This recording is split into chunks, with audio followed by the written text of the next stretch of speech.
Bee and Brodie's mindful journey. Brodie stood and looked up at the cloudless, bright blue sky. He didn't feel so happy, but he wasn't sure quite why. The honeybees buzzed round him and tried to cheer him up. Be happy, they buzzed cheerfully. Think of life just like a cup. A cup that's not just half full, but brimming to the top. Scram! Vamoose! Cried Brodie.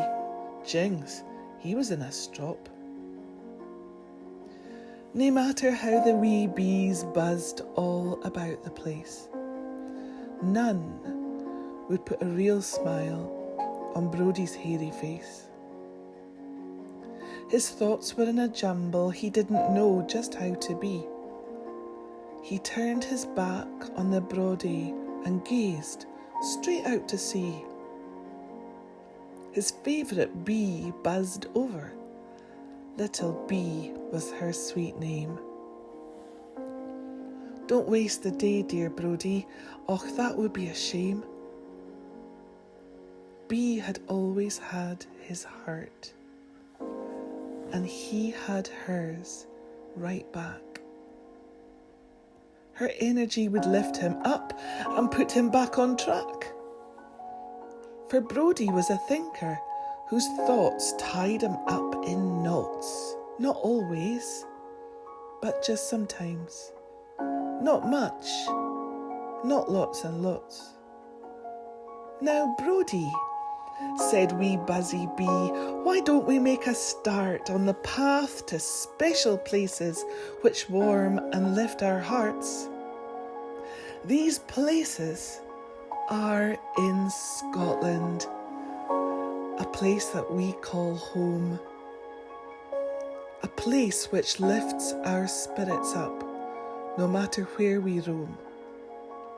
With its cities and its castles, with its sandy island shores, with its wee towns, lochs and rivers, how could we wish for more? This land, it's always been our strength. It's with us near and far. It's our constant guiding light, just like the great North Star. So they went first to Edinburgh Castle and marvelled at its glory. They looked at every ancient stone and thought about its story. Atop an extinct volcano, an ancient royal home, to lords and ladies, kings and queens, and magical beasts who roamed round all the open spaces that surrounded its high walls, and now are lush green parks with fountains and waterfalls. Bee and Brodie mindfully stood and stared and listened to sounds round the old castle, feeling sunshine as it glistened. Now, said Bee, let's both go to a place way up on high where we can see the city framed by the bright blue sky. They found themselves on Calton Hill, mid monuments of stone, breathing in the clean, clear air. Bee and Brodie felt alone. Standing there together almost moved the friends to tears, for it let them see with fresh eyes their way ahead so clear. They felt so free that little Bee reminded her dear friend that the day belonged to them. A day like this, it should never end.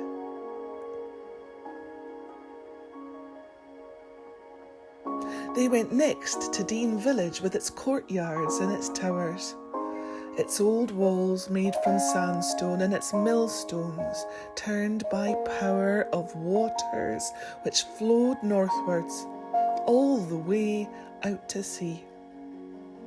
Waters said to wash your cares away when you cast them in and let them be.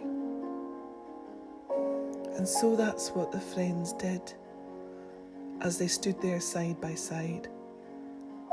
They let their cares go silently and watched them slowly glide till they floated out of sight, and more important, out of mind.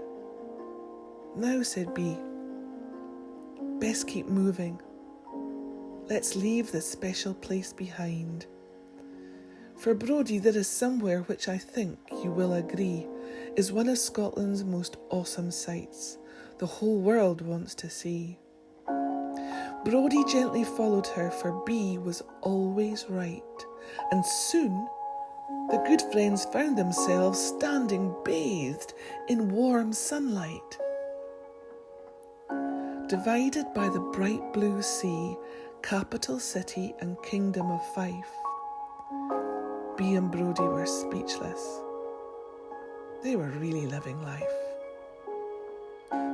They stood upon a stretch of beach, the rugged Blackness sands, and saw how the great Firth of Forth flowed deep into Scotland's land. They stared at the three bridges, each telling its own story, spanning seas with majesty, sun shining on their glory. They marvelled at how the bridges were built, and how they came to be, and how they carried travellers safely, an inspiring sight to see. It made the dear friends happy to witness such amazing sights. It inspired them to live fully. It raised their spirits to new heights. Brodie felt so happy. His mind was calm and clear. B's love had revived him.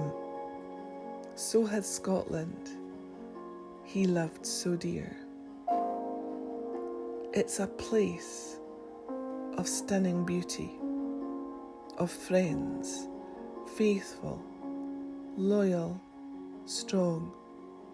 It's a place you feel your heart sing, a joyous rainbow of song.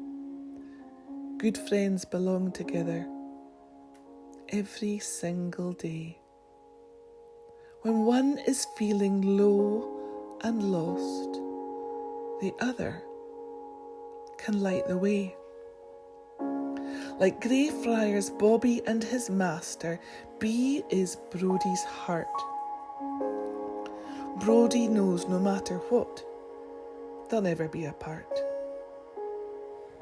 Everything is energy, and energy is me, said a happy Brodie to his loving little B. At times, I feel a wee bit lost. My vibration needs a lift. But to know you as a darling friend is my life's most precious gift. You remind me how to be alive right here, right now. I think a little honeybee should be assigned to every Highland cow, to buzz lightly all about them when they feel heavy and quite low, to help them get back on their hooves and let everything just flow.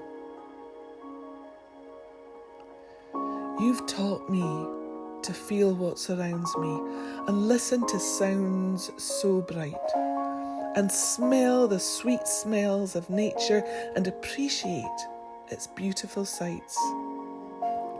You've taught me how to savour tastes and use all of my senses.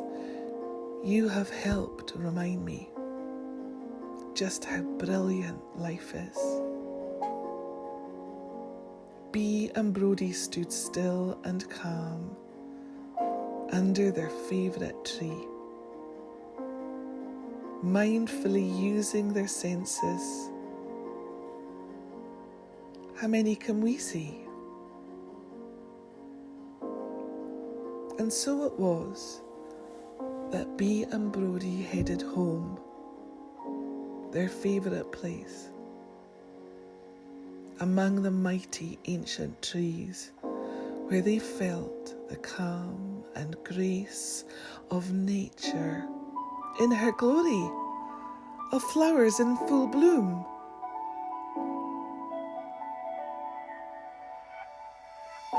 So be like Bee and Brodie and know that pretty soon you'll learn to be all mindful and careful with your thoughts. You can make each day a good day instead of drawing lots to find what mood you might be in. No, your mind, it makes it all real. So live your life, be happy, and know your own ability to heal.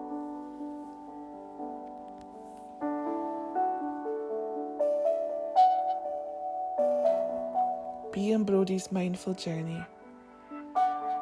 Head over to theweebookcompany.com. That's where you'll find them. This has been read by Susan Cohen, and this beautiful book is illustrated by Heather McLennan.